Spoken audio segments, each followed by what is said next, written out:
It is an early edition of Barry on Deck today, but we're here and I'm kind of sleepy. Let's go.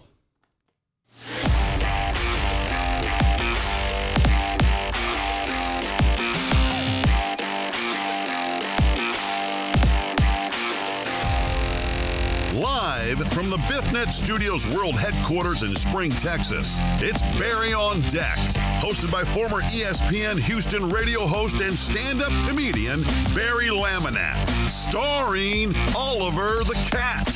Written by Barry Laminack, produced by Barry Laminack, directed by, you guessed it, Barry Laminack, featuring sports, entertainment, special guests, film sessions, and some drinking.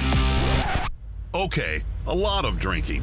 Viewer discretion is advised. And now, here's your host, Barry Laminack. What's up, you damn dirty deckheads? Welcome to Barry on Deck, the early morning edition. I'm your host, Barry Laminack. Thank you guys for being here. Today is Thursday, June 10th, 2021, and this is episode number 270 of the show. It's a little bit different. Does it not feel weird? We're starting at 11 a.m. It feels weird. I will say this. First of all, thank you for those of you that showed up early. I think people become a creature of habit, and this was a concern of mine in moving the show because I have been discussing internally with myself and with Jen and with others. I talk to myself. Deal with it. By the way, there's no coffee in here. It's still Diet Coke. I just thought I'd front. This is what I'm doing. I'm just being fancy, you guys. That's all I'm doing. I just thought I'd front on you. Oh, that's hot. That's hot coffee. Just doing something different. Hey, so I've talked about this before. I've talked about moving the show to 11 to 1 just because a while back when I was talking to the YouTube consultant guy, he was like, why do you do it from 2 to 4? I was like, man, I don't really know. It's just because back in the day when it first started, it was a whole thing with the radio and my buddies on my old show and this, that, and the other and national programming that I knew I'd whoop that ass, and I did, and it only lasted a week and blah, blah, blah, blah, blah. He's like, well, why not move it? I was like, I guess that's a good question. I mean, I don't work there and all that. So, we roll at 11 to 1. The reason, if you're wondering why in the hell did I get a YouTube notice that Barry went live at 11 a.m. for Barry on Deck? Well, it's because I'll be on the Blitz today from 4 to 7 p.m. hanging out with my guy, Fred Fowler, filling in for AJ Hoffman. Daddy's going home. I'm not going to big ugly cry today on the Blitz. I promise you that. But it'll be good to be back on air. It'll be cool to be back in the building and seeing some of my old friends. And it's cool. It'll be a nice little one-time deal. Don't read anything into this, folks. This is not that big of a deal. It's a one-time deal. Get to be on the airwaves. Cool. End of story. We come back and do Barry on Deck on a fancy Friday and talk lawns, and we're right back into the normal ringy-dingy. So it's going to be cool. The format is the same. We're earlier, but the format is the same. So there's no changing of anything else going on. We're going to do the same show. I'm going to be woefully underprepared, probably a bit scattered. I'm just a little more tired. I probably sound a little bit sleepier than normal. But that's okay. So busy day today, though. 11 to 1 doing Barry on Deck, 4 to 7 doing the Blitz. At 8 o'clock tonight, if you live in the Katy area, I am at Moe's. I don't know where it is. CC made a poster for me, which was pretty dope. There's the poster. So if you want to come and hang out with me at Moe's, I'll be doing a headlining set, doing about 40 minutes. Going to start running some of the jokes I'll be doing on my album. If you don't want to spoil it because you want to buy the album, well, then don't come. Because if you've already seen me, you're going to get the same jokes. So I'm not going to encourage you not to come. I'm just telling you, don't expect any groundbreaking new material. If you've already seen it, you've already seen it. So, I mean, this is the worst I'm the worst promoter ever, but nonetheless. What's up, Noakes? All right, let's get to the chat. We always start this show out with the chat. Today should be no different. Look who's first, folks. Shelby. Right back in the saddle. Although, She got Congo blocked. Jeff Bell, the inventor of the Triple Crown, out here denying people their Triple Crown glory. Shelby's on it, though. You guys are going to have to step your game up. Shelby is quickly becoming the all everything deckhead. I know Robert is the king of the deckheads, but Shelby's like first in the chat, getting triple crowns. She's just trust me. You guys got to have to step your game up. Shelby's killing the game. So she's the greatest deckhead in the history of the world for the next 2 hours. Jeff Bell Congo blocked her. Alan Denson with the $5 super chat. Thank you. Let's get to the rest of the chat, and then we're going to move this show along. There's Jeff Bell's $1 Congo block. There's Alan Denson's $5. And then I just got a super chat from Mark G. Enjoy your shot of what? Mallard? What the fuck does that mean? Mallard. I don't know what Mallard is. What is Mallard? I don't know. Mallard is a brand of whiskey? A liqueur? I don't know what this means at all. Let's just go back to the chat. Let's get in, everybody. We saw Mark G is here with the weird but appreciated $5 super chat. Marvin Wingfield was third, flying under the radar. Keith Sager is here. My sweet Donna. Gregory Vega Jr. showed up. Tell Pops I said hello. Always good to see Lisa in the chat. Always great when she joins us. I do appreciate that. Alan Denson, we mentioned. D. Mata. Oh, look, Stevie the weather guy with an update. Current conditions of BiffNet World Headquarters, 87 degrees. Dew point, 74 degrees. Heat index, 95 degrees. 40% chance of someone getting timeout for an egg pun today. Yeah, let's not. You guys, you're pretty good about it, but let's know when the bit is dead. John Dory, what's up, homie? Good to see you in here. Who else? Fidel is here. Justin Swinford, Charles Garza, Alex Villanueva showed up. I like that you guys are early. Aaron is here. Shelby said, I'm at the dentist. I'll catch up with you on a bit. Shelby does have a yuck mouth. A lot of time spent at the dentist. Brandon Martinez, Joel Hernandez. What's up, dog? Good to see Joel. And Joel rarely chats, but he's here. Joel only chats when the show's over. He's like, see you later. It's great. CC. Happy something. Barry got me all confused. Eric Resendez. Joe Pro, what's up, dude? I hope Mo and Poe Pro had a nice anniversary. Uriel Villanueva is here. P. Jones. Perry's in the building. Mark G. I said, Jen, how are you, sweetie? Thank you for being here. Mr. 1% showed up. Who else? TDP. Terrence J. Katie. Matt Poche. I saw Marsha. Walt. This is dope. The gang's all here. Let's get rolling. A lot of show to get to. Yes, 2 to 4 is usually my nap time. Okay. That was inappropriate. What's up, Total Dallas? That was totally inappropriate. Charles Garza. What's up, Justin Swinford? All right, let's get started. We got to get to your sports because I want to tell you guys about the picture I posted. A lot of feedback already, but we have a lot of stuff that I didn't get to yesterday that I wanted to talk about that I was pretty passionate about. So might be like a day behind on topics, at least through the weekend. So, just bear with me on that. But as I try to always do, I got your sports headlines for you. Deshaun Watson wants to join the Broncos. That is according to an ex-teammate. Why am I now just drawing a blank on the name? Shit. Kareem Jackson. Kareem Jackson is the former teammate of Deshaun Watson, former Bronco also, but saying that Deshaun Watson wants to join the Broncos. That has been a rumor. Broncos, Miami. We'll see what happens. White Magic, what's up, homie? Utah, Rudy Gobert wins his third Defensive Player of the Year award in 4 years. No surprise there. I mean, he's an absolute stud on the defensive end. I feel like he maybe should have gotten a little more run. Not that he should have been top 3 or anything, but a little more consideration for MVP considering how well Utah played all year. Garrett Cole struck out Josh Donaldson twice after Donaldson talked about the fact that once the minor leaguers got busted for illegal substances and spin rate, Garrett Cole suddenly stopped apparently using substances because his spin rate declined significantly when people started getting in trouble in the minor leagues. So all that talk got him struck out twice and he popped out. Garrett Cole with the long stare down as he walked back to the dugout. So bad blood there. Dak Prescott is set to join Jordan Brand as the only quarterback, and that is according to a source. After several and significant injuries, the 49ers have canceled the rest of their offseason. Not just whatever, but the offseason.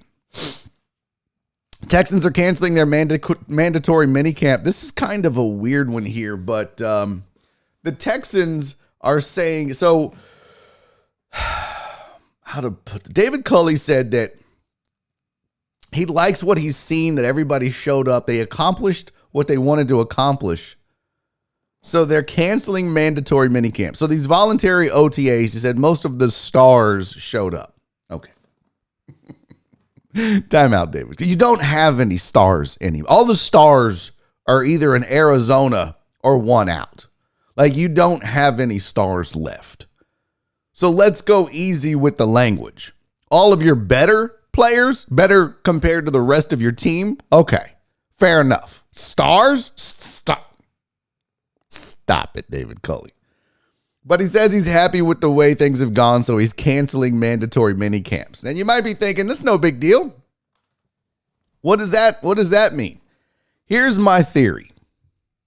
This feels like an attempt, an olive branch, hey, we still love you, buddy, to Deshaun Watson. Because had he not canceled mandatory mini camps, he being David Culley, then Deshaun would have been fined for missing them.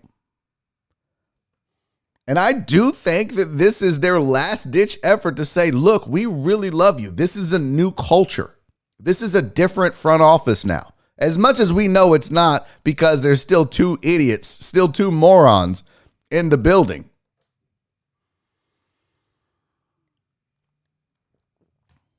This is their chance, I guess. This is their attempt at proving it. So I think they're just trying to make Deshaun happy and one last ditch. It's not going to work. Just do your mandatory minicamps. You can't afford to not have mandatory minicamps. Your team sucks, David Culley. It sucks. The Texans, Vegas, who knows pretty much more about this than anybody, is looking at the Texans like a laughingstock, like a joke. They are literally an underdog in every single game they're going to play this year. All 17 games going into the season, they're an underdog, yes, against the Jags. Have your mandatory minicamps, bro. You need it.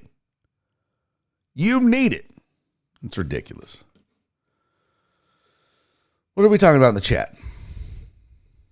I don't know what you guys are doing. You're making a bunch of puns, and it's okay. Rev House said, I haven't slept more than 2 hours in any night for almost a month. Last night, I slept 6, thanks to the gummies. Nice. Very nice. That's the kind of stuff I like to hear when we do reads. Gummies never fail. Yeah, that's dope. All right, let's get to the rest of the news. I think I want to talk about. So, by the way, we're going to talk about. I don't know if you saw, but I posted a picture from my high school that I'm going to give you the full backstory on that picture, because some of you were like, "What the fuck? What the fuck is happening right now?" I'll explain it. It's going to be. You won't want to miss that. I'll do that in hour number 2. I was going to say the 3 o'clock hour. The 1 o'clock, the 12 o'clock hour. Super weird to say that. By the way, also programming note, no Kelly Eco today. Usually Kelly Eco of The Athletic joins me on Thursdays to talk basketball. Unable to do so. He had meetings, and me moving the show prevents that from occurring. So that's on me. I got to be a better host, but no Kelly Eco today to talk basketball, unfortunately. So let's talk about Pete Alonso for a second, because Crazy Pete. Crazy Pete is out here with a conspiracy theory that Major League Baseball is manipulating free agency. And don't just take my word for it that he said it. Let's go ahead and let Crazy Pete tell us in his own words what he thinks Major League Baseball is doing during free agency periods. Check this out. I hadn't heard until you mentioned it, the idea that they do it based on free agent class. Is that something that players talk about and believe in? Oh no, that's a fact. It's not. It's yes. Guys have talked about it, but in 2019, there's a huge class of free agent pitchers, and then that's quote unquote the juice balls, and then 2020 was a strange year with the COVID season, but now that we're back to playing a regular season with a ton of shortstops or position players that are going to be paid a lot of money, like high caliber players. It's not a coincidence, and I think that it definitely is something that they do. I hadn't heard until you mentioned it, the idea that... Now, let's talk about this for a second. So Pete Alonso thinks that baseball sees an upcoming class of elite hitters, shortstops, position players, and says, we don't want them to get paid all this money.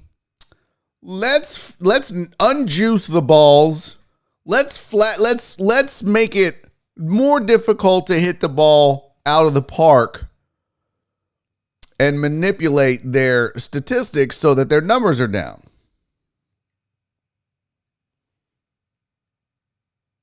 And then he says that when there is a great pitching class, free agents, they juice the ball, which increases the batter's chances of success.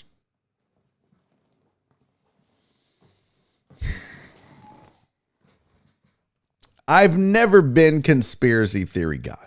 I've never been a guy that thinks that Major League Baseball, listen, if you think that they want to have a boring ass product on the field with a bunch of hitters striking out, here's the thing. If they unjuice the ball, and I don't know why I'm doing Trump hands here. Listen, this is phenomenal. This is a great baseball. It is what it is. This is the worst Trump ever. I'm not a conspiracy theory guy. I don't think people manipulate that. It affects their product. They want to see home runs. They want to see scoring. When scoring is up, fan attendance is up. It's just a fact. That's just how this works. If they're trying to control salaries, just don't pay them. Don't give them the money they're looking for. But you're going to tell me you can get this many baseball owners on the same page to manipulate? Come on, man. This is ridiculous. Here's what's happening. Pete Alonso. It's not baseball that's manipulating what's going on. It's pitchers. It's the fact that spin rate is way up because they're all cheating and using substances. In fact, baseball is saying they're going to crack down on this. So your theory of them trying to hold down a bunch of position players that are soon to be free agents is utterly ridiculous. It's absolutely ridiculous. Baseball isn't telling all these pitchers to cheat. All of the discussion is about spin rate. Do you think that baseball has anything to do with that? They do not. They do not. Now, if you want to talk about juicing the ball, not juicing the ball, whatever, let's have that discussion, but that's just the ball itself. And by the way, they have a set, if you're wondering about the ball and if it's juiced or not, they give it to the manufacturer. The manufacturers make the ball. They have a specific requirement.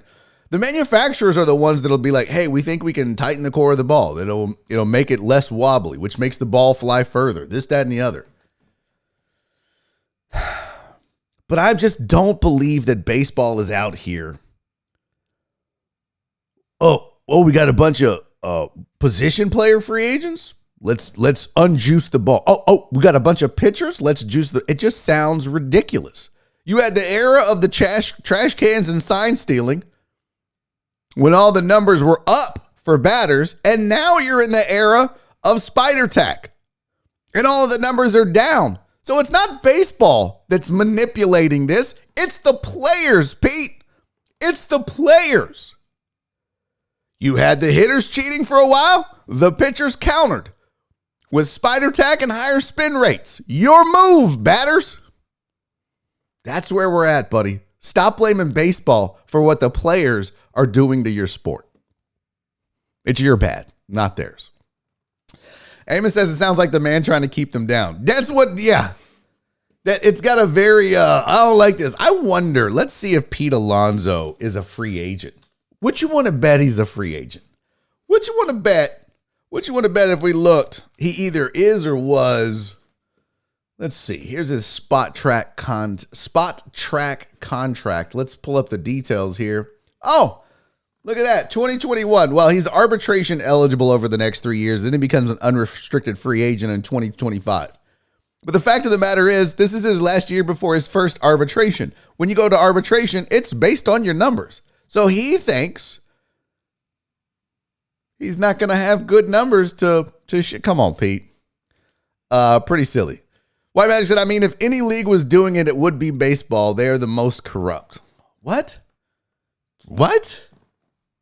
I mean, you do realize that there have been NBA officials that have gone to jail for manipulating games with gamblers. You do realize that there have been memos and proof floated about that the NBA front office had a thing against the Rockets or Yao Ming or whatever, and so games were officiated differently because of that. You do understand that, right? White Magic? Like, you do understand that. I mean, we know the NFL has always been overbearing on its players, but baseball? Come on, fam. The NBA front office the NBA as a league, way more corrupt. Now, if you want to talk about the teams and the players as cheaters, yes. Teams and players have been more corrupt and bigger cheaters in their sport than the NBA. And so is the NFL with all the steroids and stuff that they do and then don't get busted with and whatnot, and deflating the balls and stealing, signs on the sidelines and recording practices. Yeah, absolutely. Absolutely. I would say it would go baseball, football, NBA as far as players and teams that cheat. But as far as the organizations and leagues themselves, now, fam, that's got to go NBA, MLB, actually NBA, NFL, MLB. In my opinion, dude, the players union in baseball is the strongest union. Like, it's not even close. The players union in baseball is without a doubt. The NBA is a close second now, but it is definitely MLB, NBA, NFL as far as strength of players in their unions. So, nice theory to have, but I was wondering what was going on with Jen, but now I understand. I get it, fam. Yeah. The basement is a bit arid. I understand. Justin Swinford said it's absolutely baseball. You don't see the NBA or NFL messing with the equipment at all, especially the balls. Tom Brady got it dragged for barely deflating one ball. Okay. Let's talk about this, because I like your thinking, but it's just wrong, Justin. It's just wrong. When you start disallowing hand checking, guess what you're doing? You're creating an advantage for the offensive player. When you put in a shot clock and you don't allow the zone defense, you are creating advantages for players, and you are manipulating the sport through the rules. Baseball has to manufacture stuff. I mean, what are you going to put more bounce in a basketball? I mean, the fact that you can't even hit a quarterback? Come on, fam. Come on. Every league does it, but the difference is baseball, they rely on people to manufacture the balls. That's really you can't cork the bat. You're not allowed to use tack or anything like that that's not approved. I mean, the big difference is, are the balls juiced or not juiced? That seems to be the hot topic every single year. Is scoring up? Balls are juiced. Is scoring down? Balls aren't juiced. Never mind the fact that when scoring is up, we were stealing signs. When scoring is down, pitchers were manipulating spin rate.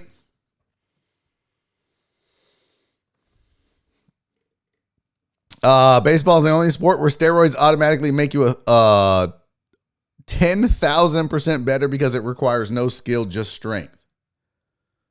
Oh my God. Now you're just talking out your ass. This is where I would love to have some common sense debates with you, White Magic, but you spew the weirdest bullshit sometimes. You mean to tell me that you don't think steroids give you a significant advantage in the sport of football? Do you even follow sports, White Magic? All skill? It requires no skill, just strength. You don't think there's any skill in hitting a fucking breaking ball at 74 miles an hour and then trying to hit a fastball at 102? Holy fuck. I love you, White Magic, but the more you post shit like that, the dumber you look. You don't think steroids give you an advantage in football when it's man-to-man, two dudes, strength versus strength. Oh my God. I'm just not reading any of I can't read your chats for a while. They're too dumb sometimes. That might be the dumbest thing you've ever put. That seriously might be the dumbest thing I've ever seen anyone chat. Ever. White Magic said, how much are you paying White Magic to be the heel on this show? He just likes the attention, which I shouldn't give him that much because he literally just says dumb shit to hear his name. That's got to be the answer to this. There's no way someone is this stupid when it comes to sports. There's just no way. Danny Dan said, steroids doesn't automatically make you better. You really got to be a good player for it to really do something. That's true too. That's true too. However, Dandy Dan, when it comes to football, a lot of times you can have the skills as a pass protector or the skills as a pass rusher or the skills as a running back, whatever it is. But you just may not be that strong. So it can give you a significant advantage. But you're right. You still have to have those skills. But let's say that you're not quite as skilled on defense, pass rushing. If you could just get stronger and gives you a slight advantage over a more skilled left tackle, it can make a difference. At the plate, you know what we're talking about? And this is the crazy thing is everybody looks at steroids, and especially in baseball, and says, well, it's just about strength. It's really not, though. You guys do understand that the big difference, the reason steroids makes you stronger isn't the fact that it just adds muscle. It makes recovery faster. You don't deal with the nagging injuries as much. You recover faster. You're able to work out more. You're able to get stronger. You're able to go out there and play the game of baseball. It's not just about making you stronger. It's about, this is why Andy Pettit used them. Remember, when he confessed, he said, yeah, I juiced, but it was because I was injured and I was trying to get back faster. That was his confession, and that's why a lot of them use it. Yeah, it makes you stronger, but what's the difference? A power hitter right now is still going to be a power hitter. Now, yeah, you get a guy like Brady Anderson who goes from hitting 17 home runs a year to 50, and it's like, oh, what happened there? But that's usually the exception and not the norm. But it does have a lot to do with, Barry Bonds was already going to be a 5-tool, 40-40 guy no matter what. It just made him a 70-20 guy. So, it doesn't matter how you swing the bat. No technique needed.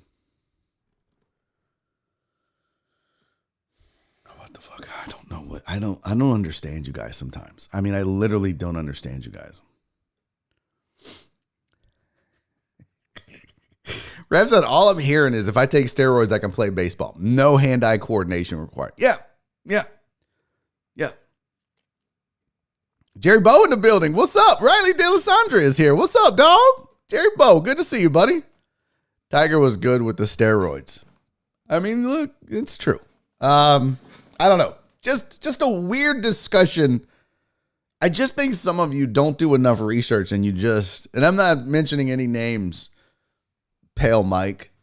I'm just saying that sometimes you guys just talk out of your ass. I really don't think you put any thought into this. And I'm not even going to entertain the discussions about baseball not requiring any skill as a sport. That's just you trolling. And I refuse to give you any sort of, I refuse to argue with you about those points. So, all right. So there's your Pete Alonso Crazy Pete theory. Last night, if you missed it, the Suns absolutely destroyed the Nuggets, 123-98. There's your MVP. There is your king, basketball. There's your king. Down 0-2. I told you, sons of bitches, Chris Paul was the MVP of the NBA this year, and nobody wanted to listen to me. And he's got the Suns up 2-0 on the sweet, sweet Nugs, and ain't shit you can do about it. Although it's not going to surprise me in the least if the Nuggets come back and win this series, especially if Chris Paul gets hurt. But he had 15 assists, no turnovers. I think this is like the third or fourth team he's done it with. Dude is balling out of control. Dude is absolutely balling out of control. Yeah, I did see that. Didn't somebody bring that up? Like, oh, it's because he's vegan now. That's why he's playing so good. Go Chris Paul. Okay, Chris Paul was good before he stopped eating meat. Let's settle down a little bit on that too. So yeah, there's your one NBA score from last night. I got to be honest with you, man. I'm just not able to watch a lot of sports at night. With everything that with Sports Riot Live, I'm on the air Tuesdays and Thursdays. Last night was a Wednesday night, and I was mowing. I literally went outside at 4:30 and finished at 9:15 doing yard work. I did yard work from 4:30 to 9:15. Now, the neighbor came over to shoot the shit for about 20 minutes, but yeah. Didn't get to watch the game. Missed it. Tried to put on the Astros Red Sox game replay. Fell asleep during that because I knew I had to get up. Knew I had a busy, long day today. I thought I missed sports, but then the fact that I can't always seem to fit it into my schedule on a weekly basis because the schedule's packed. I'm like, did I? Did I really miss it? It's good to have games. It's good to have shit to talk about. I never really needed sports to turn on the mic and talk, though. But it's good to have it as filler, as topics. I don't know. Riley said, I love that guy, CP3, and I've disliked him most of his career. Yeah. Yeah, it's not, I never disliked CP3. I just never, he never moved my needle, but man, he is balling out of control and you have to respect the shit out of it. Steven said, how are you not one big mosquito bite? Oh, I have some. Don't get it twisted, fam. A lot of them on the legs, but you got to spray off on it. In fact, I got whooped in the face several times with the grass, weed eating. That hurts. That's always the worst. Trying to think, what do I want to talk about?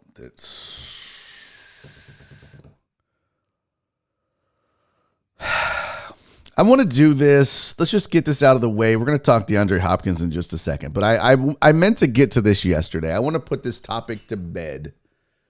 But again, it flies in the face of what people are saying, and it doesn't make me angry or anything like that. And I'm not trying to be argumentative for the sake of being argumentative, but we need to talk Logan Paul, Floyd Mayweather for just a second. Let's just put this to bed, because after the fight, I was seeing online people were posting that at one point during the fight, Floyd Mayweather had knocked out Logan Paul, but propped him up, held him up so that he wouldn't fall, so that the fight could continue. Let me just tell you how fucking ridiculous of a statement that is. There are seriously people out there on the internet that think that a boxer who is 50-0 with a shit ton of pride in a no-win situation in this fight, other than the money he's going to make, would not knock the dude down and let him fall. Are you fucking serious? Are you really think that he would knock him out and then hold him up and be able to hold him up if it was a legitimate knockout? You think that you just, when you get knocked out, that as long as they hold you up, you're okay? Because we're saying the word knockout. You understand what that means? That means not conscious. That means unable to move, unable to function. Like your brain has gone night-night. You understand that it would take a lot longer to hold him up than the 1.5 seconds that they were in the clinch? Do you understand that, internet idiots? That's not how a fucking knockout works. Also, if you go back and watch the video, which I can't show you because I'll get a copyright strike, during said fake ass bullshit knockout, he's throwing punches in the clinch. How are you knocked out and trying to work the body in the clinch? Go back and watch the fight. I am so sick of people that don't know shit about a sport that they're watching trying to make comments like they know shit about the sport that they're watching. I didn't watch the fight because I didn't want to see the fight, but I saw the clip in question. There's no way Logan Paul was out. Was he dazed? Was he stunned? Okay. Was he going to fall? That's not how that works. There's being stunned, there's being dazed, there's a knockdown, and there's a knockout. Get your shit right. Get your story together before you start making these stupid ass wild claims on the internet that Floyd Mayweather knocked out Logan Paul. And I don't even like Logan Paul. Fuck that dude. Fuck everything about that dude. But let's not just sit here and just put out some bullshit narrative because it makes you feel better or you feel like it makes Floyd look better. It's horseshit. He did knock the dude out and hold him up. Period. Go watch it. He actually, after he gets hit, going into the clinch, he throws a couple punches trying to work the body. Did it maybe stun him? Sure. Okay. That's called boxing. Everybody gets their bell rung. It's fucking ridiculous. These guys are acting like this dude is out on his fucking feet. Sometimes I hate that people have access to the fucking internet. I really do. I hate that people have access to the fucking internet. Because the narrative that he knocked him out, held him up to prevent him falling so the fight could continue. Let's just take into account what the fuck. What up, Drew? And I saw Robert Likes Beer, the King is here. What's up, Robert? Never mind the fact. Let's just take out what a knockout, what it really means to be knocked out. Why would Floyd do that?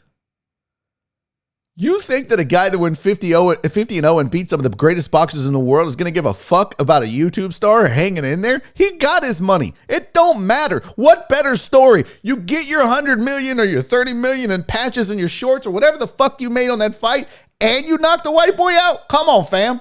Don't feed me that bullshit. I'm not buying it. There's too much pride in that man's chest to hold up this fucking YouTube star so he can finish the fight and then go out on the internet and spew his bullshit about how he went toe-to-toe with the greatest boxer in the world, even though it was a goddamn wash.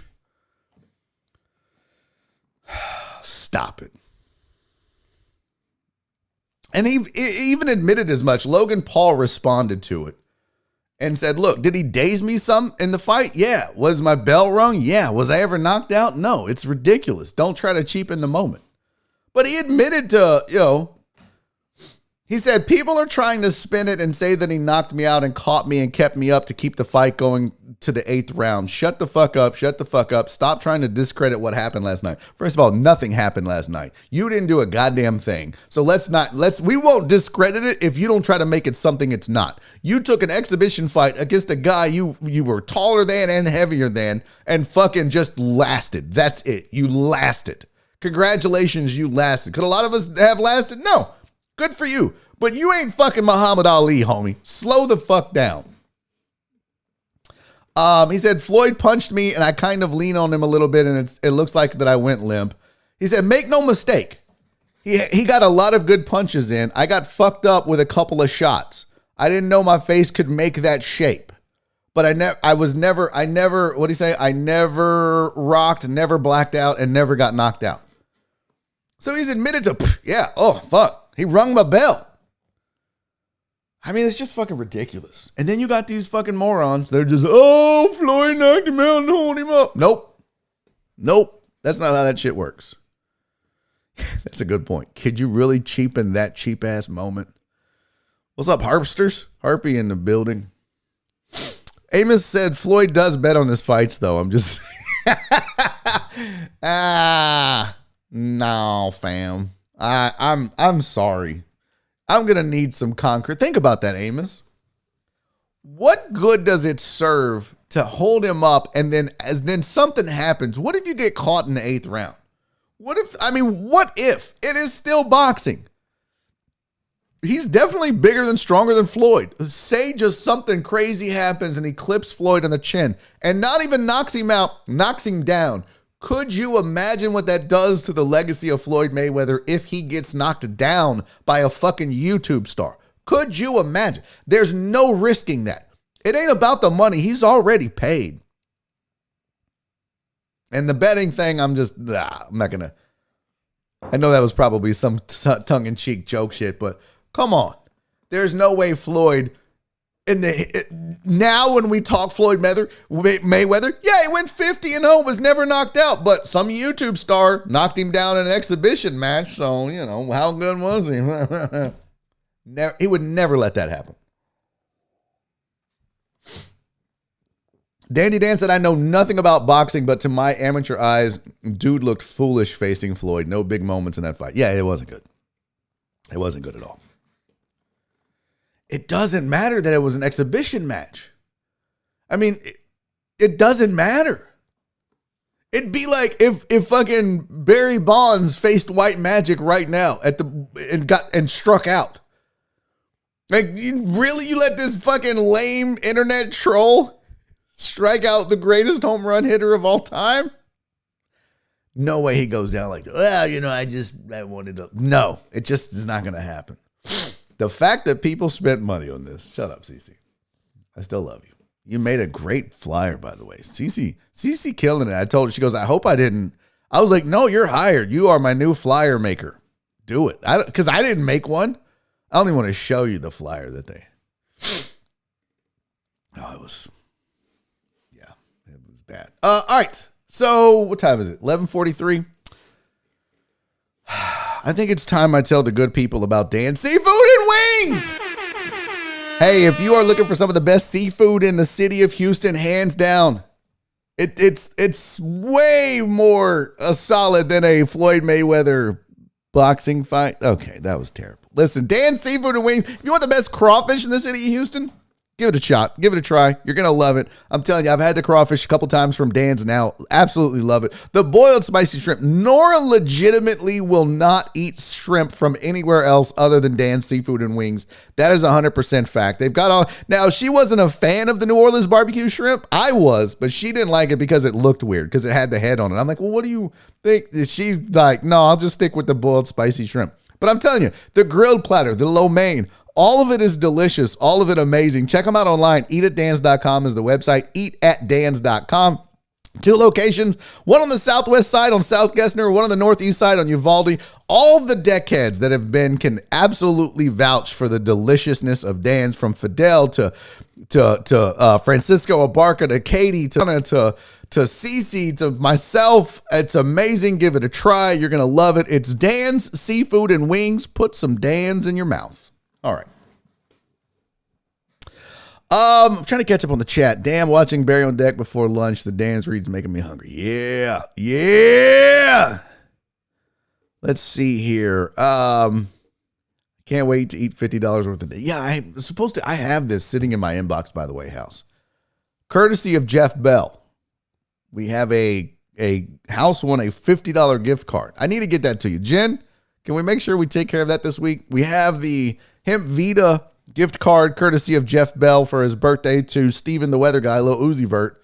And we need to get house. Let's make sure we do that this week, Jen, because, I'll forget. So let's make sure we take care of it. Jen said, I'm holding the Dan certificate until the weight loss challenge.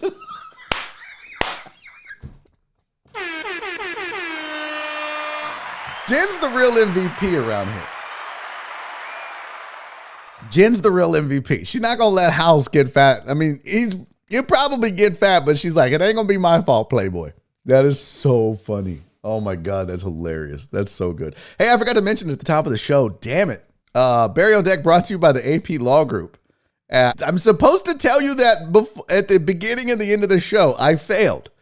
But Barry on Deck is brought to you by the AP Law Group. If you have been injured in an accident, please call them 713-913-GO-AP or check them out online at aplawgroup.com. I apologize. I skipped it.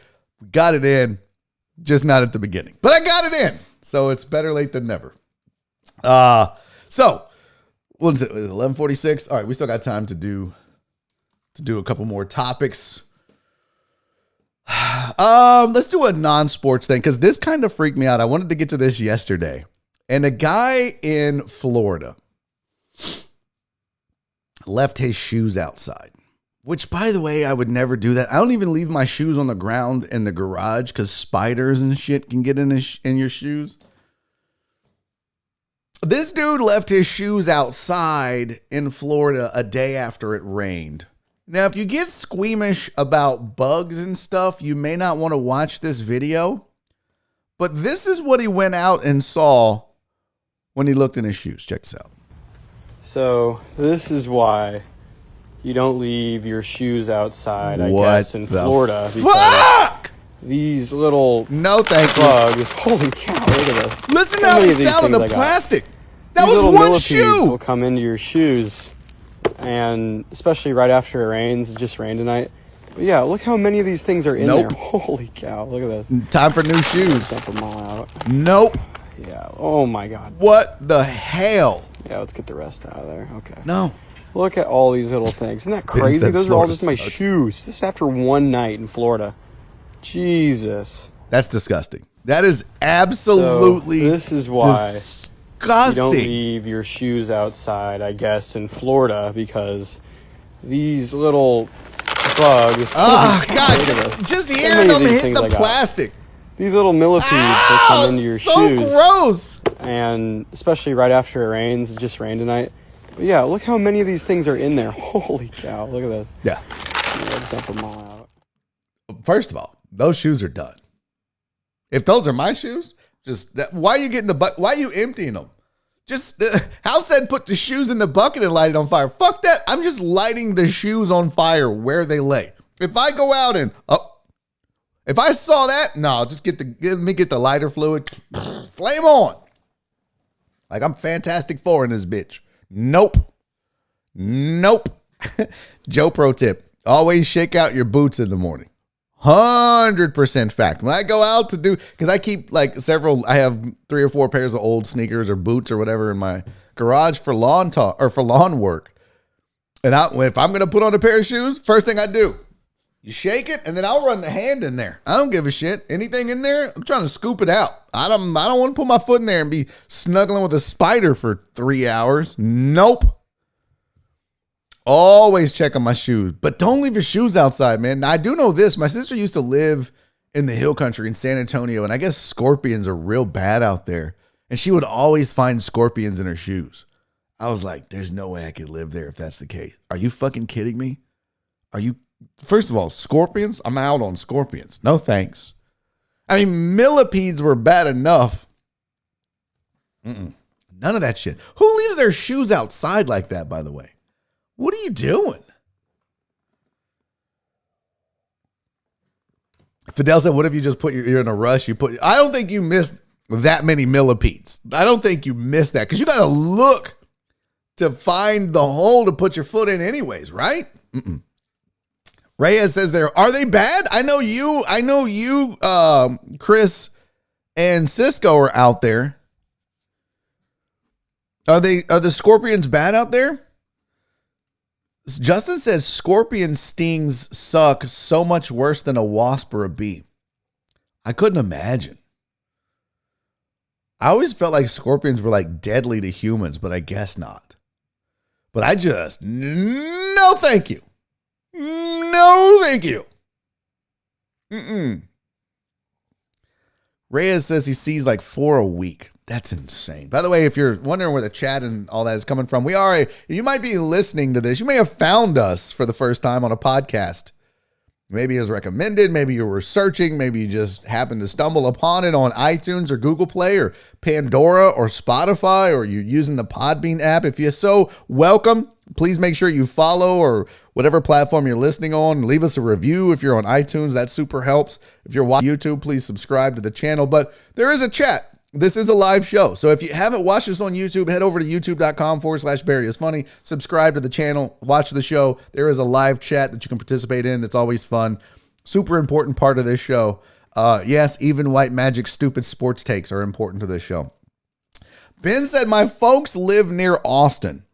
Those scorpions are everywhere and they always find their way into the house. Is there not a way to exterminate? You can bring, I use a company called Coastal Pest that I actually met the guy while I was doing The Usual Suspects. Remember that time I thought I had bed bugs? He came over and checked and then exterminated, and I've been using him ever since. But he,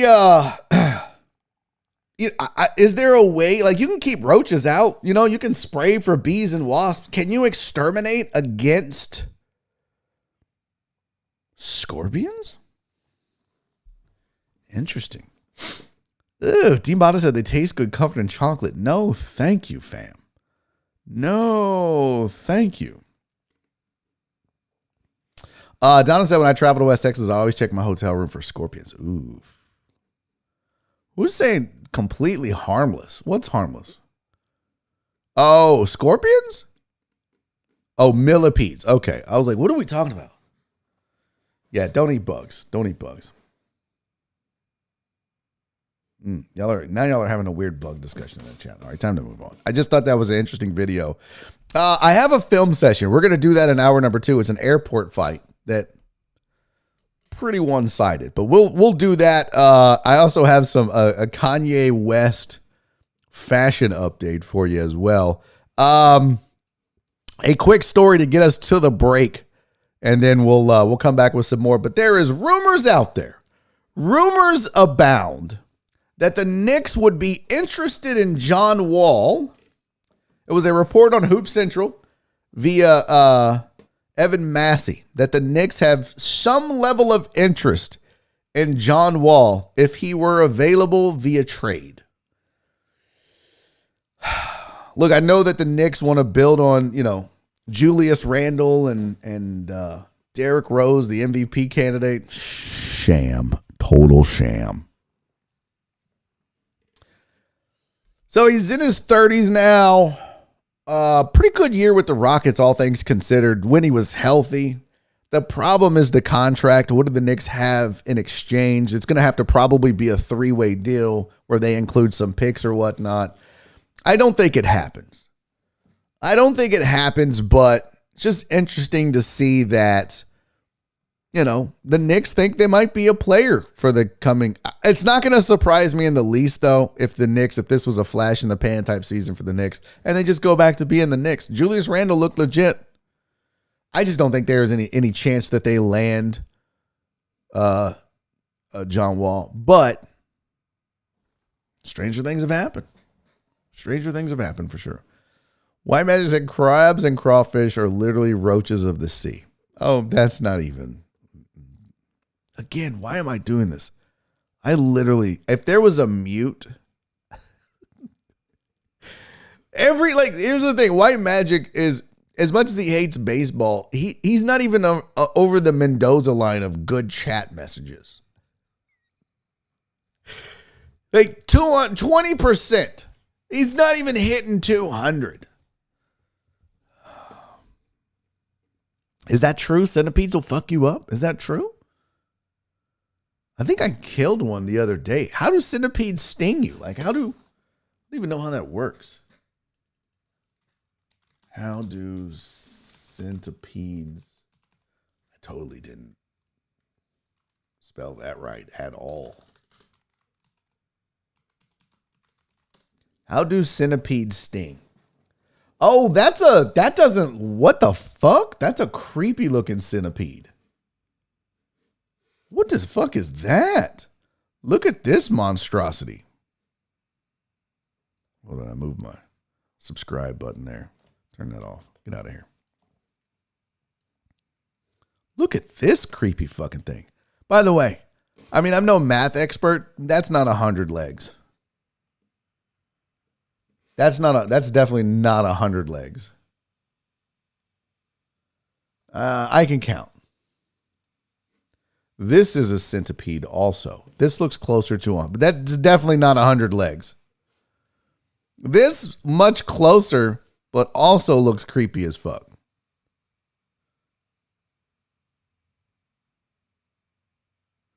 That's like 21 legs per side, by the way. Not even close to 100. Can we get our shit together here? Why are we calling it a centipede if there's not 100 legs on the motherfucker? Huh? Uh-oh, what is this? So I put in the Googles, how do centipedes sting? And it says centipedes bite by puncturing skin with clawed pointy legs located on their first body segment. They may bite if they're picked up or handled roughly. They may also bite if you accidentally step on one. That's crazy. When did this become Barry on bugs? Well, you know how this works. We cover it all on this show. By the way, if you have any bug questions, I'm here to answer all of the questions. Just make sure you put hashtag AMAAB. We're not doing that. All right, I got to pee. I'm just going to take like a 1 to 2 minute break. This break isn't going to be very long, but I do need to take a break so I can go refill my coffee, aka Diet Coke, and pee real fast. So let's take a 2 minute break. We'll be back by noon. All right, 12 o'clock on the dot. Don't go anywhere. Go grab a friend. We are at 46. Can we get to 50? Huh? Could somebody just be like, hey, watch this show? I know we're off because of 11 to 1. By the way, this is doing nothing. The numbers today are doing nothing to encourage me to move the time. Nonetheless, go grab a friend. I'm going to go pee and get a refill on the Diet Coke. This is Barry on Deck. I'm your host, Barry Laminack. Stick around through the break. I'll see you in a second.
Hey, welcome back to hour number 2 of Barry on Deck. I see some of y'all left during the break. You raggedy bitches. How dare you? We went the other way, and you're going to miss the best part of this show, which is the film session and the picture breakdown.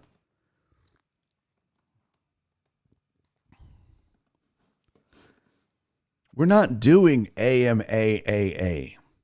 No, I didn't open that up. That's not on the table, VB. You're not the producer or director of this show. You don't get to just take this in whatever direction you want to take it in. That's 100% fact, Donna. The people that matter are here. Amen. If you ain't here, you don't matter, bitches. That's just how this goes. Okay? That's right. I can't believe people left. I literally, every break, I'm like, hey, don't go anywhere. I'm literally going to be gone for like 3 minutes. I promise you. And people are like, oh, fuck this. I can't wait 3 minutes without constant talking in my ear. Is it that bad?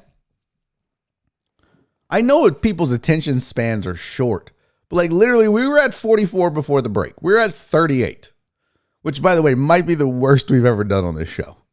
38. Not that I don't love you 38 people that are watching. Trust me, that's not what I'm saying. I'm just saying like what amazes me is that I'll be like, hey, we're going to take a break. And I've never, this happens in radio. It happens on YouTube. I am still amazed by this. But when it occurs, people are just like, fuck this. I'm going somewhere else. I can't stand just to have a fucking moment of silence. It's a struggle. It's always been like that too, by the way. It's not just me or this show or anything like that. It's just that people are like, I don't know. I don't understand it. On the radio, do you guys do that on the radio? when people, like, if you're listening to the radio, if there's a commercial, do you immediately just change the fucking station? I don't know. It's weird. I understand if you're watching TV. That's a bit different. But do you really, White Magic? You just change the channel? You are here, Mr. 1%, and that's what matters. Yes, CC. Matt Murphy's still in the building. Time to break out the egg puns. No. Jesus Christ, just let it go, VP. What the fuck are you doing? I know you really enjoyed them, but God damn it, let the bit die. Fuck. You guys wear me out sometimes. I might. Let's do this. Let's just go. Come on.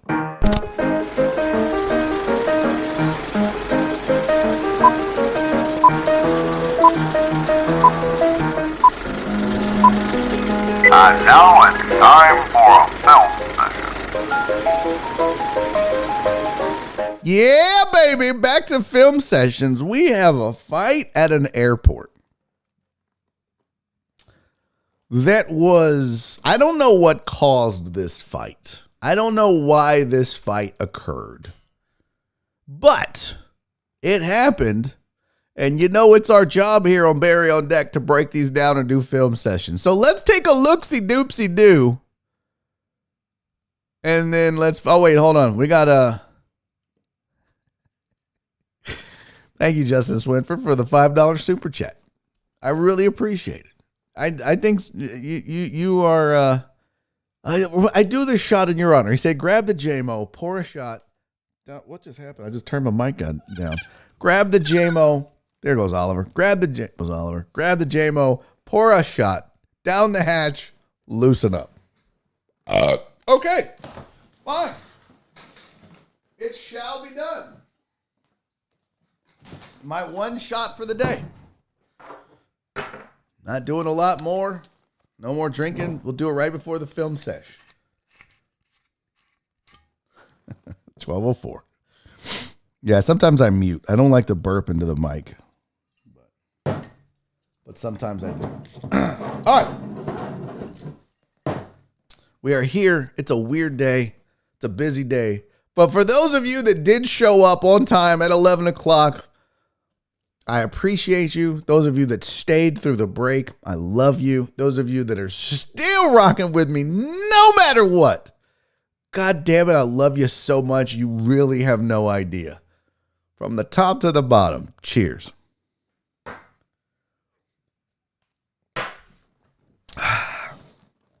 All right. Oh, just a bug just flew in my nose. What the fuck was that? Did you guys see that? What the fuck was that? I wish I had a replay. I wish I could go. A bug just flew in my goddamn nose. What the fuck? All right, we got to do a film session. Let's get to it. So here's a fight at the airport. We're going to break this down. This didn't go well for one guy. Watch this.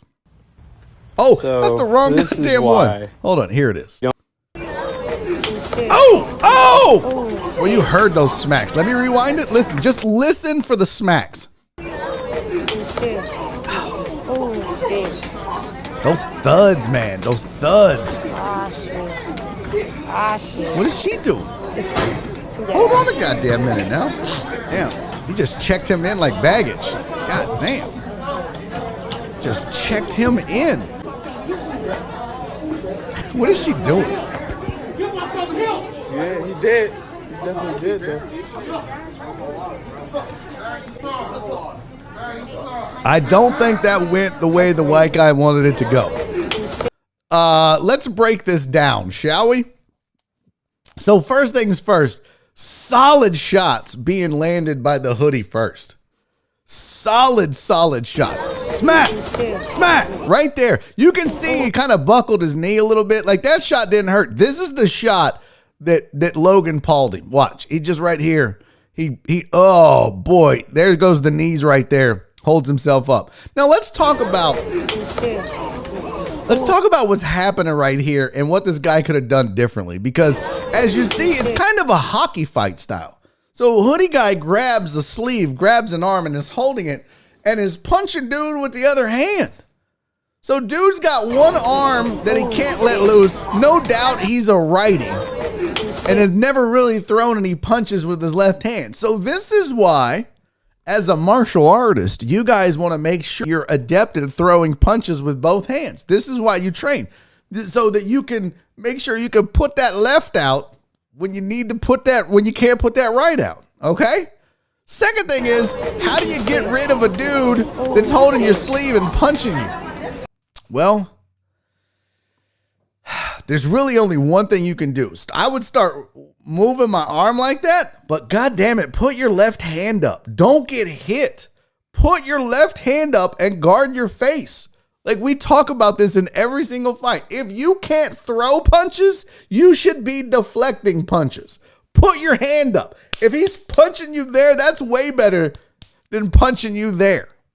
So if you guys if this ever happens to you, the one thing I want you to always remember, hands up, hands up, hands up, hands up. If your hands are up, if you keep them tight to your face, if he'd have just done this, he could have blocked a lot of those shots. It's so simple. Now, what I don't understand is what is the missus doing here? She ain't really helping. She ain't really helping. Like, she hit him once. That's a cheap shot, ma'am. That's a cheap shot, ma'am. No. We will not have that in the fight. I understand you're down for your man, but he don't need no help. He's putting in work. He is putting in work. Can we all just take a moment right here to pause for the lady working the front counter on the left that don't give a fuck about these two fools?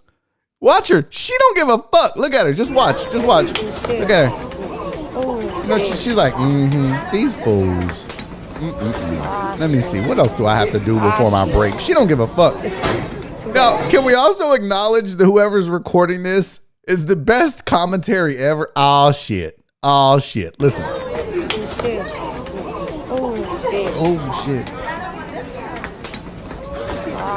Oh, shit. Oh, shit. All right, now right here is when he decided to check this dude. He's like, yo, I'm checking this white boy to Phoenix.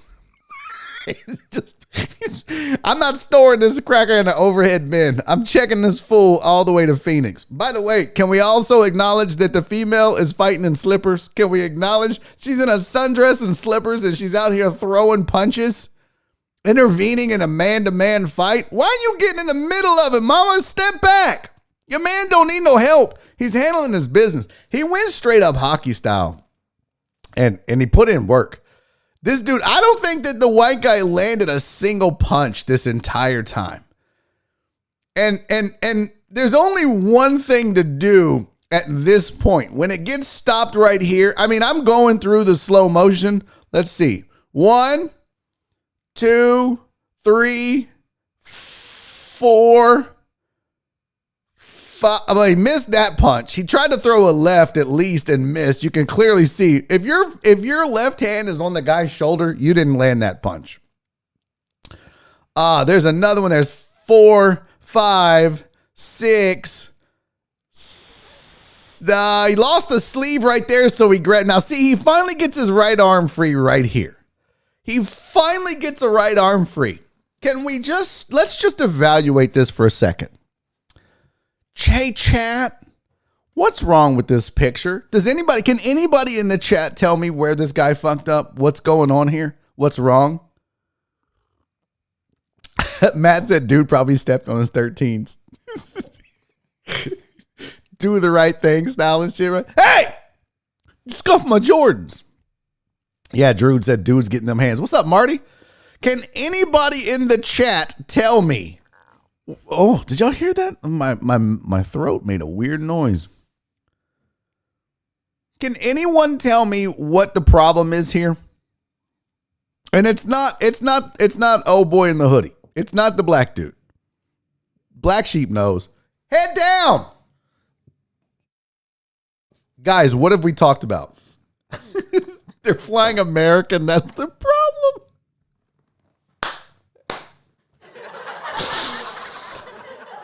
Steven the weather guy with the greatest chat of the day so far. They're flying American. That's the problem.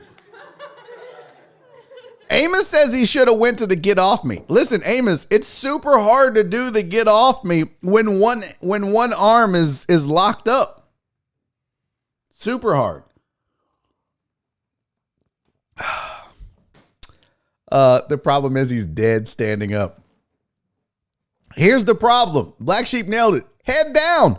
Guys, we have talked about this. I want to make sure you understand this. If you're ever in a fight, you always need to be looking at your opponent. How can you know where the punch is coming from if you're looking at your shoe? It's just, this is the worst right here. So you can see, I mean, I know you're trying to avoid the punches, but hey, chat, how do you avoid the punches? You put your hands up. Don't look down. Put your hands up. Don't look down. Put your hands up. It's that simple. If I can put my hands up, deflect your punches. Tuck your chin down. You can't get knocked out. I mean, you can, but tuck your chin down. Put your hands up. Now hit me, bitch. What's up? And I can still see you. I still got vision. It's that simple. Yeah, he tried. I think he did try to get off me, Joe Pro, and it definitely didn't go well. Ah, shit. Now, here's where he got, it kind of worked in his favor that they ended up in baggage claim. Because right here, you can see that he's like, the old girl's trying to break it up in her slippers. I don't know what it sounded like somebody said, you're going to get myself killed. I don't know what that was, but right here. Yeah, he did. He definitely did, though. So, old boy in the hoodie said, what's up? I mean, he put in work. Let's be real. The hands up. Hey, man, you won. Like, look. And everybody's like, oh, now you sorry. See, we don't even know why this occurred, but let me give you my theory. Once you hear someone say, oh, now you're sorry, after you just watch them get a natural ass whooping for 10 seconds, which, let's be real, we don't know when the fight started, but this is an entire 30-second clip. But this fight literally happens in front of us for 2 seconds, 3 seconds, 5 seconds, 7 seconds. Ah, shit. 10 seconds. Stop. 15 seconds. That dude put in 15 seconds of work, but anytime Jacob Wallowitz said white dudes over 50 pounds are an extra $75 to Oh my God. All right, we have a new winner in the chat. That is outstanding. Look, there's two outcomes in a fight. You either whoop ass or you get your ass whooped. And it's okay. Everybody has caught an ass whooping. So you got to give old boy credit. You got to give the white guy credit for just saying, you know what? I'm sorry. You whooped my ass. I lost. Yeah, he did. He definitely did, though. Well, here's the theory, though. He's like, okay, I'm sorry, bro. I'm sorry. And then everybody around him is like, oh, now you're sorry. I really want to know what happened. I mean, we can speculate and say that he probably said something racial. If we're all just going to be honest, he probably said something racial or called his woman a bitch. Maybe he said, questions his sexuality. But I don't think that went how he thought it was going to go. But I think the lesson in that film session is, if I could just preach to you guys, keep your hands up. I mean, literally, guys, if you have to put your hands on your head to protect this, I'm fine with this. If you want to fight like this, throw a punch, bring it back. I'm good with that because you won't get knocked out like that. Yeah, Drew said flawless victory. Dude never got hit once. And in 15 seconds, probably landed 10 to 12 decent shots.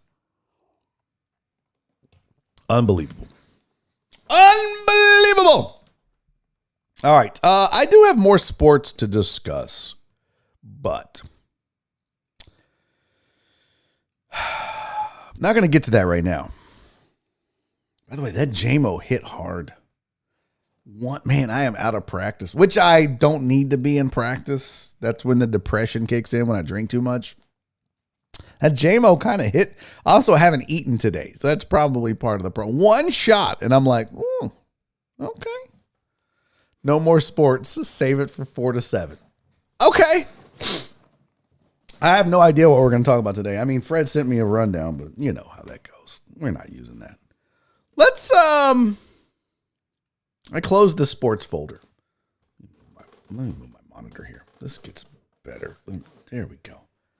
Now Daddy can see better. Let's talk about this. If you're not looking at your screen, please look at your screen. If you are listening to a podcast, please push pause and go to youtube.com/Barry is funny. Let's talk about this picture. So this picture on your screen, one of these is not like the others. This picture on your screen, this popped up as a Facebook message.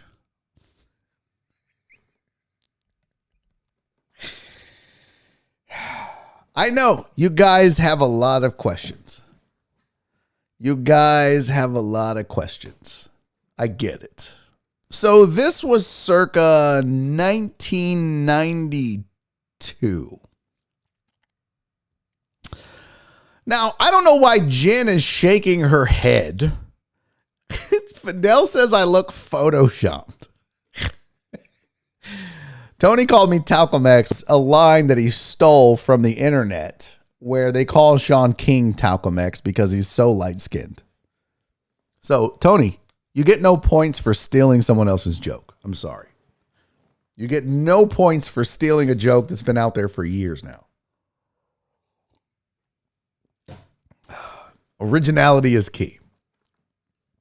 Titan Hugo with the most obvious question. Is that you, Barry, in the back to the right? No, Titan Hugo. I just randomly pulled a picture from the fucking internet from 1992 with a white guy with a big nose and glasses. Surprise. Yes, that's me in the back right. The white boy in the picture. Again, if you're listening on the podcast and you're not looking at your screen, youtube.com/Barry is funny. Find the video. Look at today's show. Go to 12:20 p.m. I don't know what hour 17:30.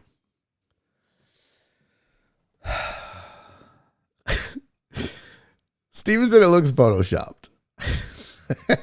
Aaron J. Bryce said, "Lamb bomb." No, that ain't Barry. It's white magic. No. Excuse me. Barry is the token white guy. Man, burps. Joe Bro said, I'm not going to be the only one to make a boom boom joke. No, not me. So this was circa 1992. Keith said Barry is the OG of the woke generation. Cece, I noticed that too. Cece said that only thing I see is that Louis bag. Yeah. Can you imagine being a high school chick with a Louis bag? She dated a drug dealer. I'm not trying to spill the tea, but she 100% dated a drug dealer. Yeah, that's a fact. That's a fact. Tony said this is the easiest game of Where's Waldo. Yeah, the glasses didn't do me any favors. Oh girl. So I'm trying to think. So oh girl with the Louis bag was hot back in the day. Banging. There was a couple of chicks in here that I thought were pretty hot. Oh girl in the Louis bag, the girl to her left, and then oh girl in the red, I thought were all pretty hot. Now, Harvey said, putting people's business out there, dating a drug dealer. Listen, it was 1992. How the fuck do you think you get a Louis bag in 1992 from a high schooler? This is mostly juniors and seniors, Harpy. Come on, fam. We all knew what it was. Look at the rest of the nerds in this picture. Look, why does my dude in the front left look like a principal? How the fuck are you simultaneously going to be a student and an assistant principal? Bro, what are you doing with them tight ass pants on? Why am I roasting this whole picture? I'm in this. Justin said, bro, do you have bleached tips? No, I don't have fucking bleached tips. Can you not see, dude? Are you unable to see? Where do you see bleached tips, homeboy? There's no bleached tips there. What are you talking about? It's all the same color. Okay? It's all the same color. Don't ask weird questions, Justin. Although I need to, why isn't this fixed? Hold on. Let me get this back over here. Okay, now we're full screen.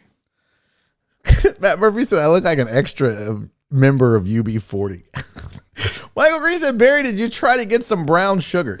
Michael, all I dated was African-American women in high school. That's it. I mean, I dated a couple white girls. But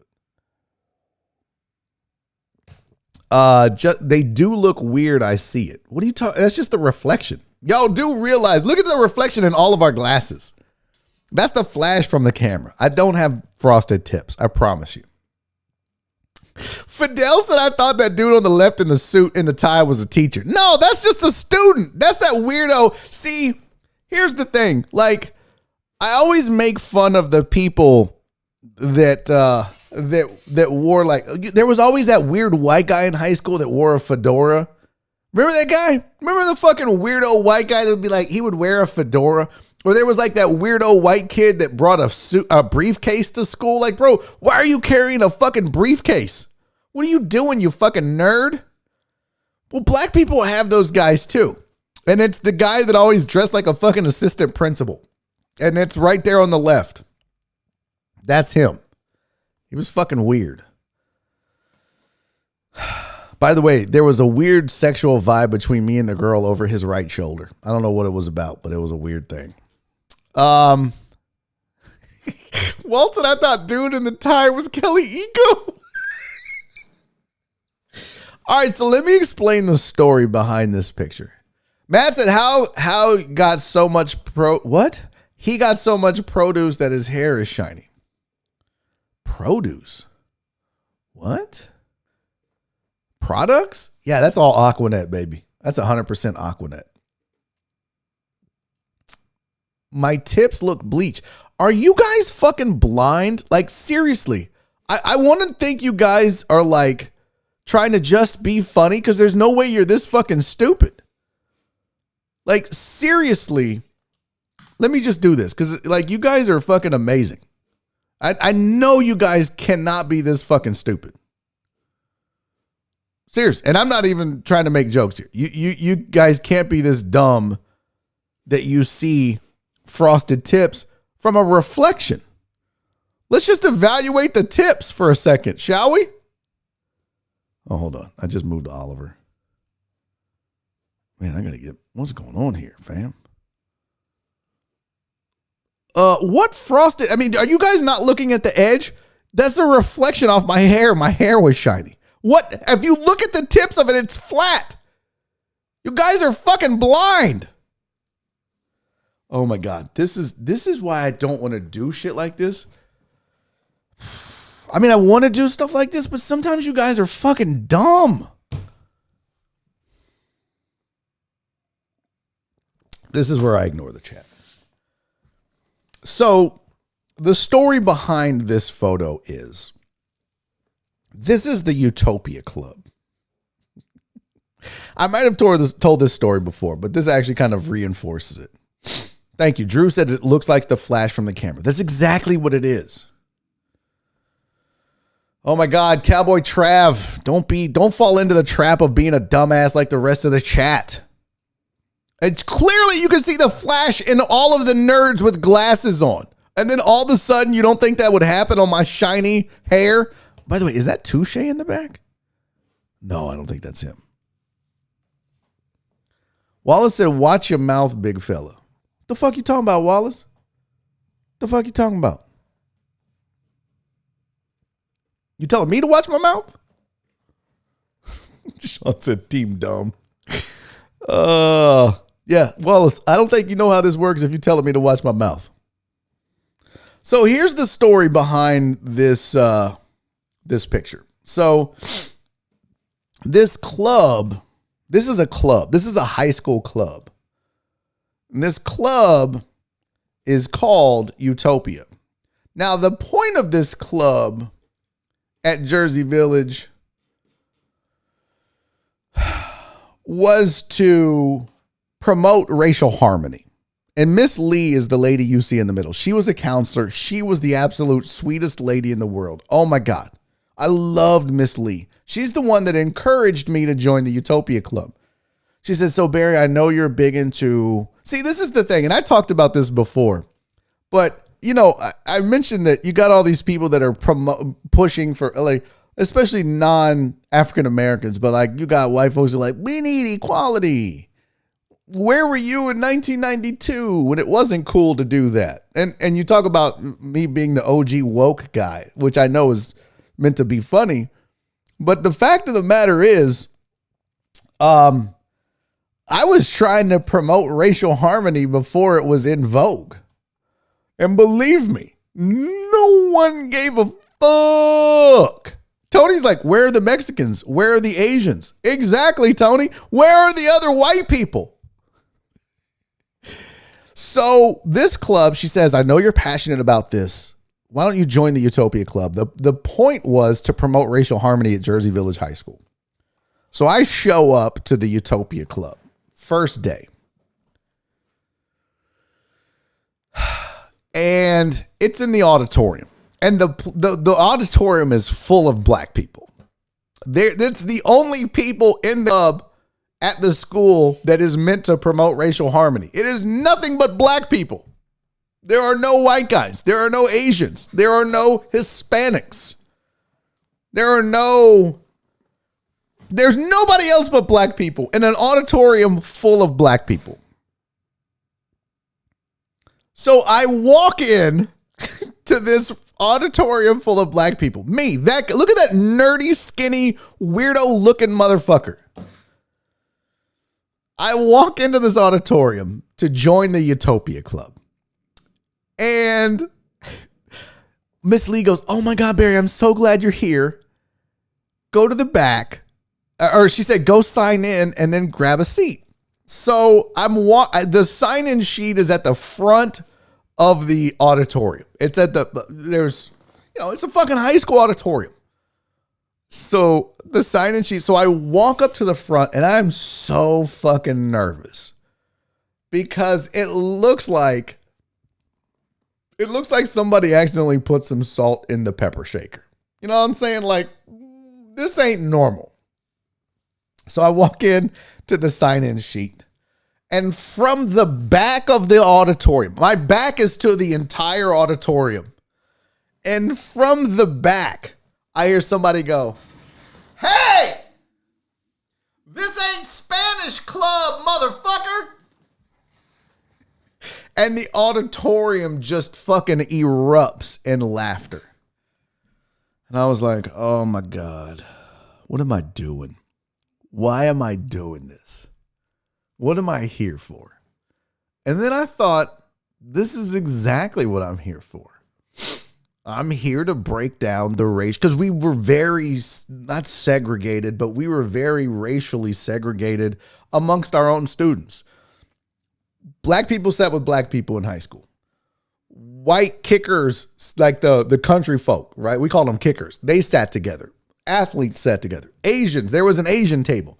There was a Mexican, we just called it Mexican. We didn't know back then. There was a Mexican table. There was like the new wave people, but it was and my whole point was I want to break down these barriers. I was like, that's why I'm here. So I signed in and I sat down. I want to say that was 1990. That was my junior year, maybe my sophomore year.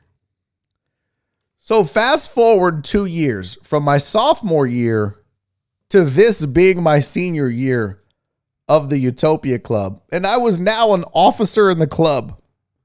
I don't remember if I was secretary. I think I was the secretary of the UTOPIA Club. So they actually voted a white boy to be an officer in the club. I will say this. Another white guy joined the club my senior year. I went back to Jersey Village I graduated in 1992. I went back in 1995 or 96 and talked to Miss Lee. And she said, Barry, the Utopia Club. She said, after you joined and you stuck it out for a couple years, she said, we now have a member of every race represented in the Utopia Club since you graduated. She said, we have Arabs, Middle Eastern, we have we have indigenous peoples in the club, we have white people, we have more white people than we've ever had, which it was just one. She's like, we have, Asian, like everybody's in the club now. The club is what it was supposed to be. And we're making serious progress. And that might be one of my most proud moments was to hear that. Because I almost walked out. I almost just said, fuck it. Let's just keep being a black club. But it was super cool. And the only reason I'm bringing this up is because I told you guys about my foster brother, Dante. He was African-American. I mean, I think you guys know that, but I don't know what not caseworker, advocate. I don't know, but her name is Debbie. And Debbie had sent me this picture 4 or 5 years ago when Miss Lee passed away. Rest in peace to Miss Lee, who you see there in the middle. But Miss Lee passed away and she sent me this picture and just a flood of emotions from high school. And no, look, I'm not trying to do this. See, I know you're trying to be funny, Tony, but that's not the point. Don't do that, bro. Don't do that. I'm trying to tell you the history behind this picture. I'm not trying to say stuff like that. What I'm trying to, the whole point of this is you can actually make a bigger impact than you think. Even today. Like, what you do matters. But this was just brought to my attention 5 years ago, and Facebook's like, oh, this is the 5-year anniversary of this picture. So I thought I'd share it with you. And yeah, we had fun roasting. Have a little class though, Tony.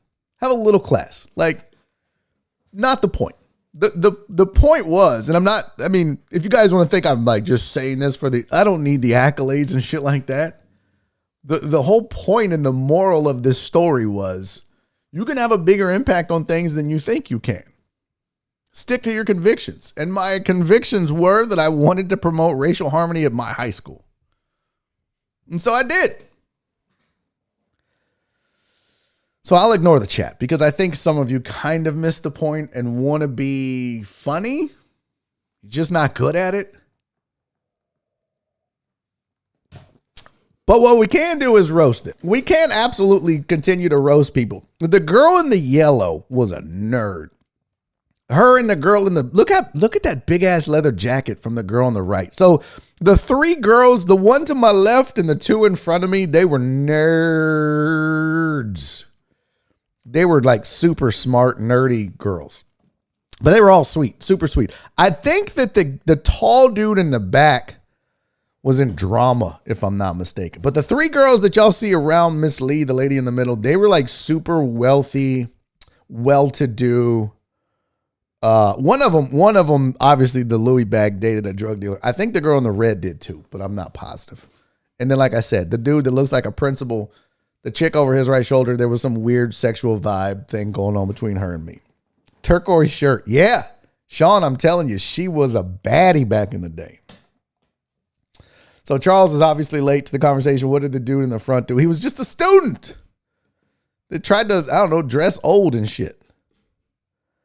CZ said, how many drug dealers does one school need? Oh, we had our fair share. We had, I would say there was probably like 7 or 8 well-known, well-established, really good drug dealers in the crew that in kind of I think it was like Carverdale was the neighborhood. There was a dude named Head. I'm not going to give all the names out. There was a dude named Head that was kind of the main guy in the Carverdale posse. That was its name. So stupid now. It's so stupid to look back on that shit. You're like, oh man, CDP. That was a thing. Carverdale posse, baby. But yeah, there was probably like 6 or 7 I wouldn't say big time. I would just say well-established high school drug dealers in and around the Carverdale area that did pretty well. Damn, Lisa said the average 4A school has at least 30. Oh yeah, there were still like the new waivers had drug dealers where they would so the crew that how to do that. Let's just be real. The rate. I hung out with black people. There was like 6, 7, 8 well-established crack dealers. They sold weed and crack. But when the white guys, the new waivers, their drug dealers sold acid and X. And then the kickers, they just drank. So they had like a 22-year-old flunky that never finished high school that would buy alcohol for all the rednecks. And then, of course, the athletes were getting steroids. The Asians were I think they just did X and Coke. The Hispanics had weed, drug dealers. Like literally every race or group had their own set of drug dealers.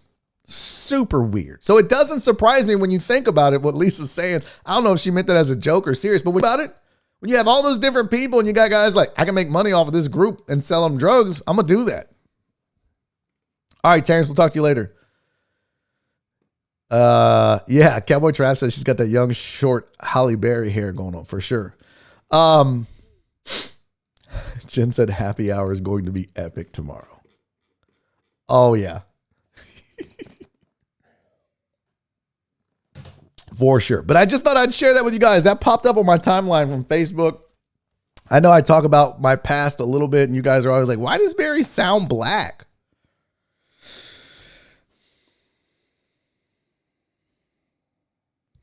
All right, let's get to this fashion story of Kanye West. So, I mean, I actually think I have them here. I own one pair of Yeezys. I'm not a big Kanye West guy. I got a lot of shoes in here. Usually when the show's over, I just take off my shoes. I don't take them to my closet. That's why I had a pair of Yeezys in here. But it's my only Kanye West fashion thing. But he is now linked up with the Gap. Apparently.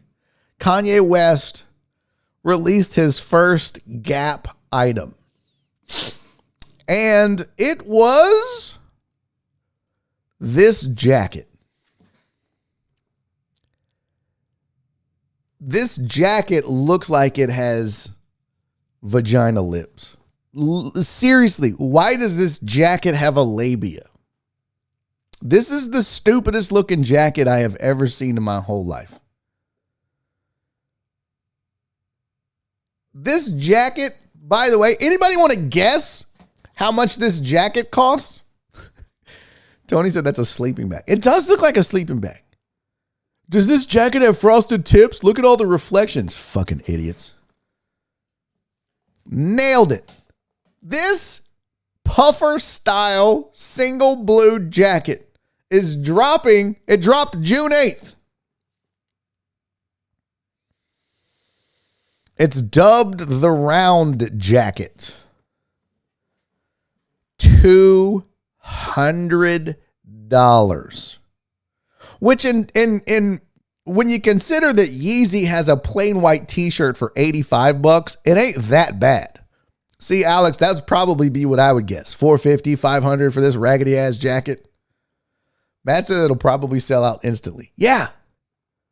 100% fact. It will. These will sell out. I don't understand. This jacket looks like some shit you would see on a runway. And I know a lot of you might be thinking, oh, like a fashion runway. Yeah. Have you seen the shit that they put on a fashion runway? Nobody wears that shit. It's all about the show and the extravagance and the flamboyance and the weirdness. I'm not wearing this fucking pussy lip labia jacket. Excuse me, ladies. I don't try to say that word too often, but that's what this is. It looks like a labia with sleeves. I don't know how else to describe this. It's fucking weird. PK said it's the same color as the opera alien from The Fifth Element. Amos said he's been with him 3 years. It took him this long to drop something. Is that true, Amos?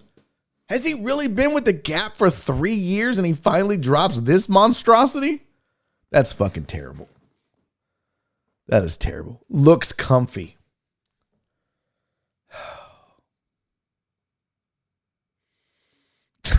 Buddy said blue waffles. Oh my God. Oh, Travis Scott has a cereal box for $35. Oh my God. It's just ridiculous. Amos says Kanye has yet to produce anything I'd buy. I mean, I kind of like these. I don't like the heel on these. It's too bulky. I think the shape of the shoe is okay.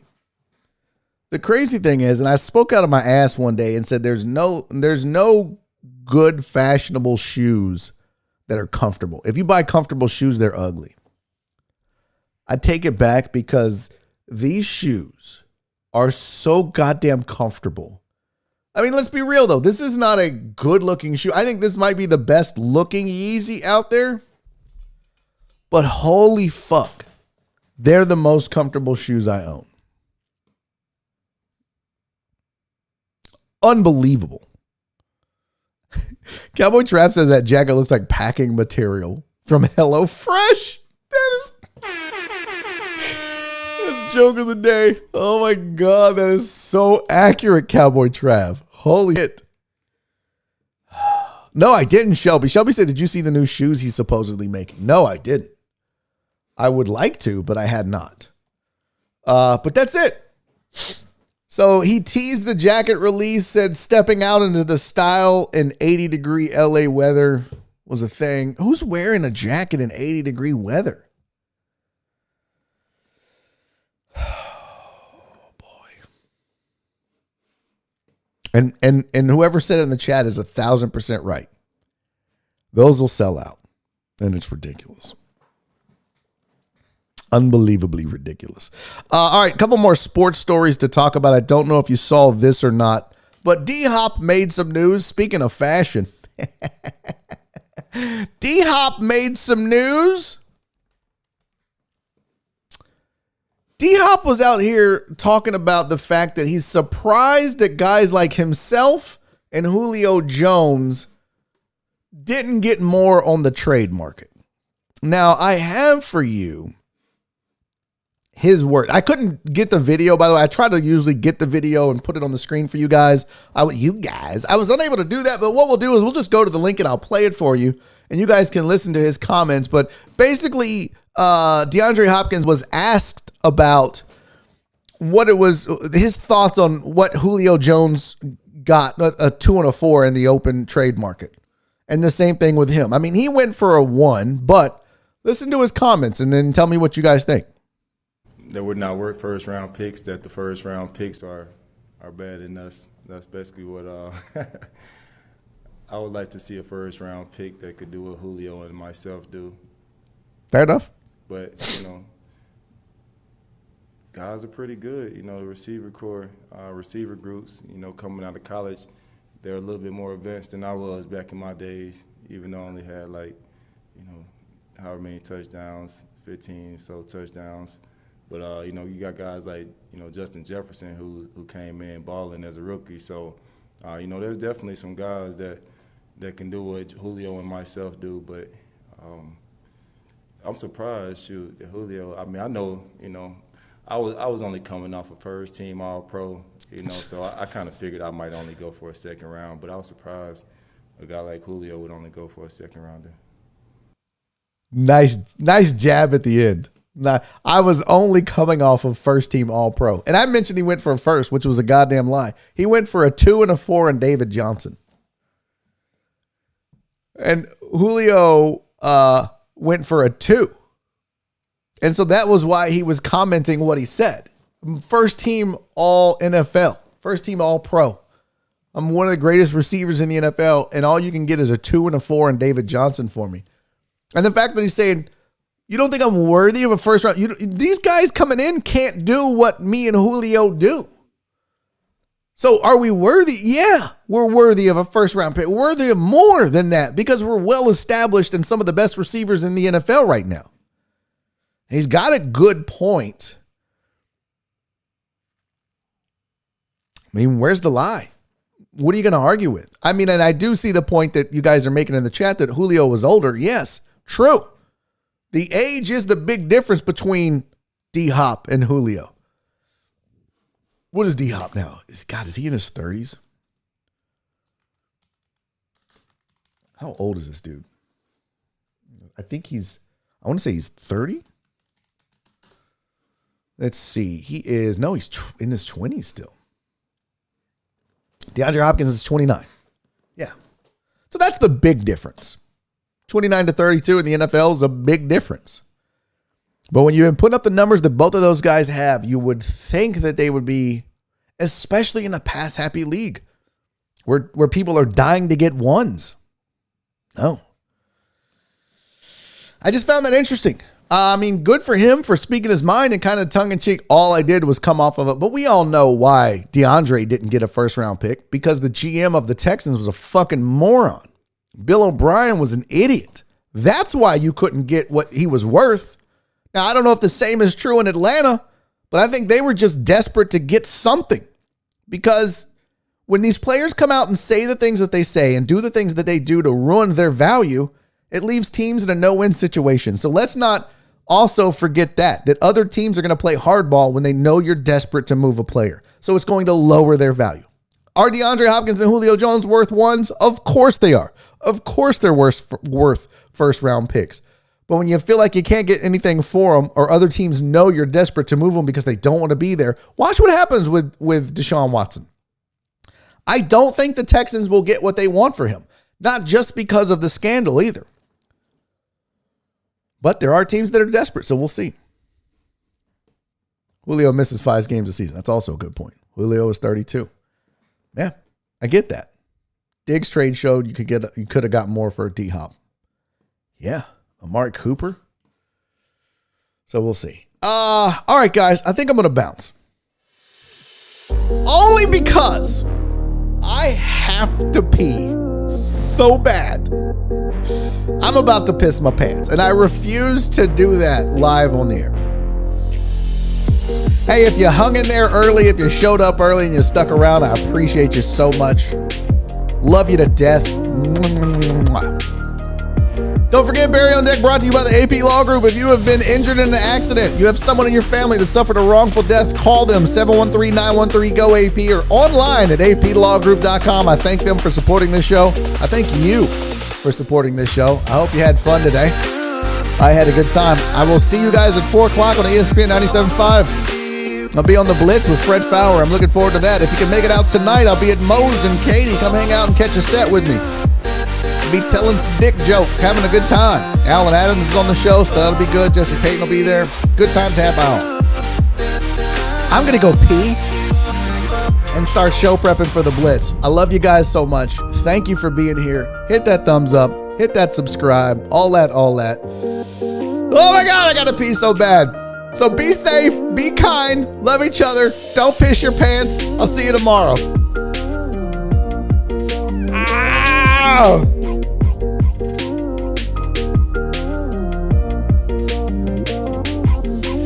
And he's making a YouTube video!